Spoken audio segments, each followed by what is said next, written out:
We're given two functions in this question, both in terms of a, and we're told that their domain is all possible real values of x. So in a, we're asked to find the composite function f of gx.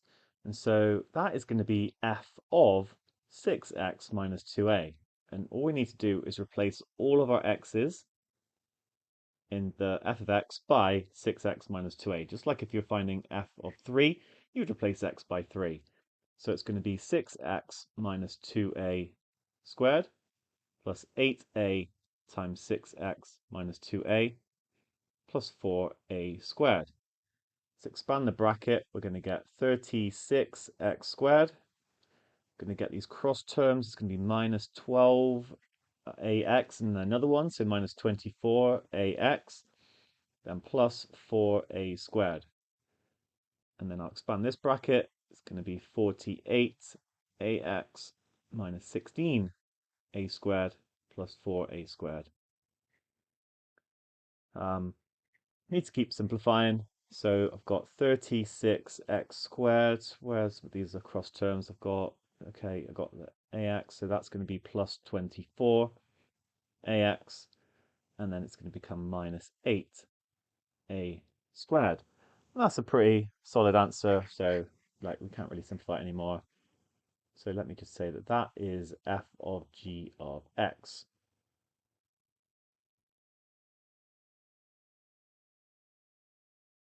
Okay. We're also asked as part of this question to find the range of this function. So it's a quadratic. I mean, it's worth thinking about that at this point, actually. So quadratic, it's going to go through minus 8a squared. It's going to be sort of down here. Maybe it looks like that. We don't really know. But actually, this gives us a bit of an insight into the range because there's going to be a minimum point for this quadratic, and then the function will be able to take all values greater or equal to it. So there's two approaches to take here to find the range of a quadratic. First one is to complete the square. So when I did this question, that's actually how I did it. So I'm going to go with that here, I think. So I'm going to need to factorize out that 36 actually, first of all. And it's going to be x squared plus, and it's going to become 24 over 36, which actually simplifies to 2 over 3. And I'll leave the minus 8a squared out here. Okay, next up, properly completing the square now. So it's going to be x plus, and I divide this by 2 when I put it in the bracket. So um, it's going to be a over 3 instead, because I just divide the 2/3 by 2 to give 1/3, and then 1/3 times a is just a over 3. And then I'm going to need to minus a squared over 9, because that's what a over 3 all squared is.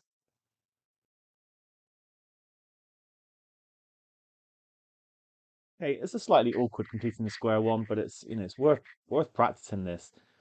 And we're nearly there. Okay, so when I expand this back out, I'm going to get minus 4a squared, because 36 divided by 9 is 4, and it's going to be minus 4a squared, and then minus 8a squared, bring that back in, it's going to be minus 12a squared. And here's the thing, this thing here is always greater or equal to 0. It can never be negative, so the function as a whole is always greater or equal to minus 12a squared. And actually that is my range. F of g of x must be greater or equal to minus 12a squared. And it's going to be when x is minus a over 3 that this thing is 0. That's going to be that point there then. I could even put it in if I wanted to on my sketch.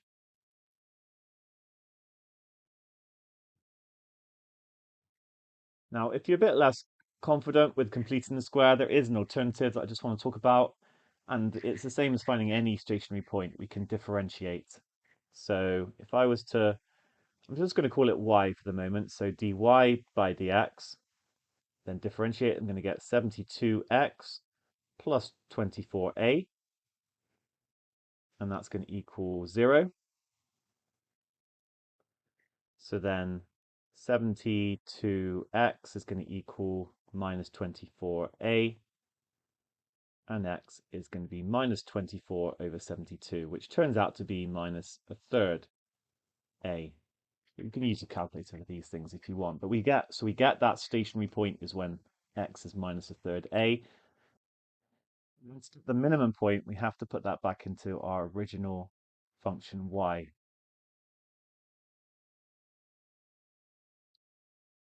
So although the differentiation part is a bit easier, you might say you prefer it to complete in the square, you then got to sort this bit out.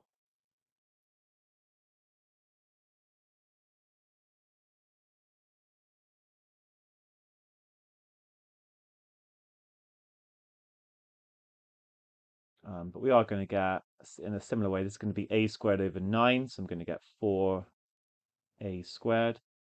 Here, I'm going to do 24 divided by 3, which is 8. It's going to become minus 8a squared minus 8a squared, which will become minus 12a squared. And from that, you would be able to return to saying that the function must be greater or equal to that. Because we found the minimum, we don't need to go to the level of like getting the second derivative and showing it's a minimum. We know the fact that it's a quadratic, that it's going to be a minimum. So two options there for that answer. In part B, we're told if f of g of 2 is 144, find the value of a. Now I've got my function here, so f of g of 2 is going to be 36 times 4 plus 24a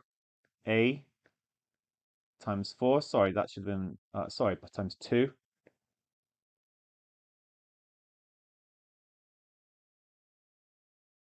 Minus 8a squared.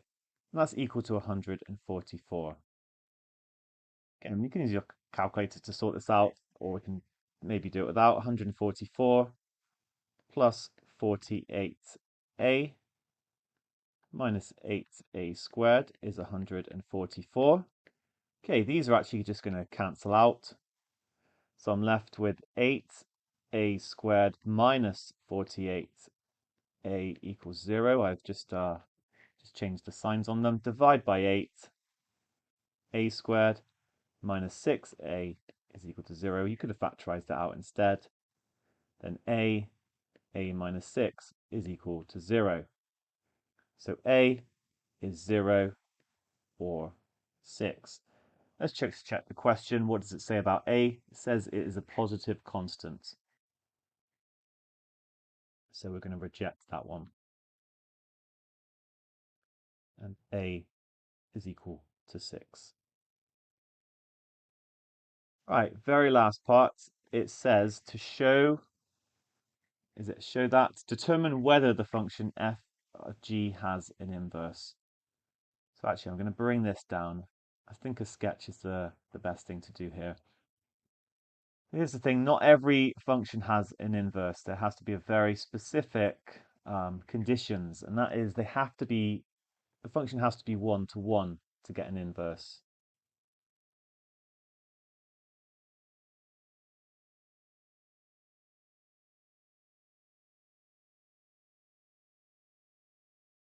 Because when you do the inverse, suddenly the range maps to the domain. And if you have a many-to-one function, then your inverse mapping will become 1-to-many. And that's not allowed with a function. You're only allowed to have one answer.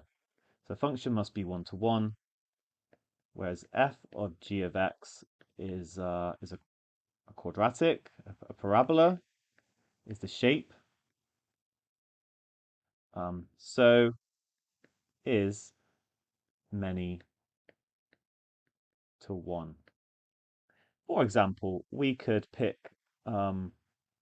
this value of x and we'd get that point there, but it would be exactly the same as for that value of x. So these two values of x give the same y value. I think the sketch is clear enough. You could say that in words. You could substitute a value in for x and show that you can get the same, especially now we found what a is, but I think this is enough. So yeah, 1-to-1. Therefore, it does not have an inverse.